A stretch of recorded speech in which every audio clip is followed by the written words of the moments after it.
Это состояние души, это добро, это благополучие, это история, это зов и память предков. Это то, что объединяет ингушей.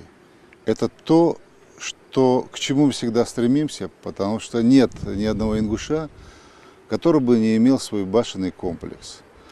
Человек получает дополнительную энергию. Лично я всегда приезжаю сюда, общаюсь с людьми, и те люди, которые сегодня живут вот в этом крае, мы им не просто помогаем, не просто решаем социальные проблемы. Мы понимаем, что это наше начало, это история.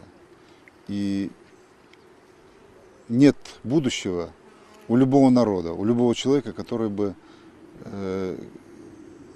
не помнит своего прошлого.